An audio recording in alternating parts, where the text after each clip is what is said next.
തൃശൂർ തളിക്കുളത്ത് ചാളക്കൂട്ടം കരക്കടിഞ്ഞു. രാവിലെ 11 മണിയോടെയാണ് സംഭവം. തിരയിൽപ്പെട്ട് മീനുകൾ കൂട്ടത്തോടെ കരക്കടിക്കുകയായിരുന്നു. സൂരജ് സജി ചേരുന്നു. സൂരജ് വിവരങ്ങൾ.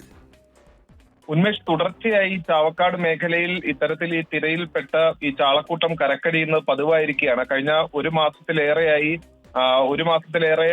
ഒരു 5-ലധികം തവണയാണ് ഇത്തരത്തിൽ ഈ ചാളക്കൂട്ടം കരക്കടിഞ്ഞത്. സമാനമായ സംഭവമാണ് ഇന്ന് രാവിലെ 11 മണിക്ക് ഈ തളിക്കുളത്തും ഉണ്ടായിരിക്കുന്നത്. തളിക്കുളം നമ്പിക്കടവിലാണ് ഈ ചാളക്കൂട്ടം വലിയ തോതിൽ കരക്കടിഞ്ഞത്. തിരയിൽപ്പെട്ട ഈ കൂട്ടം വലിയ കൂട്ടത്തോടുകൂടി മീൻ തീരത്തേക്ക് എത്തുകയായിരുന്നു. പിന്നീട് ഈ നാട്ടുകാരും അതോടൊപ്പം പ്രദേശവാസികളും എല്ലാം തന്നെ ഈ ചാക്കുകളിലായി മീനെ ശേഖരിക്കുകയായിരുന്നു. കഴിഞ്ഞ ഏതാനും ആഴ്ചകളായി സമാന പ്രതിഭാസം ഇവിടെ അരങ്ങേറുന്നുണ്ട് ഉന്മേഷ്.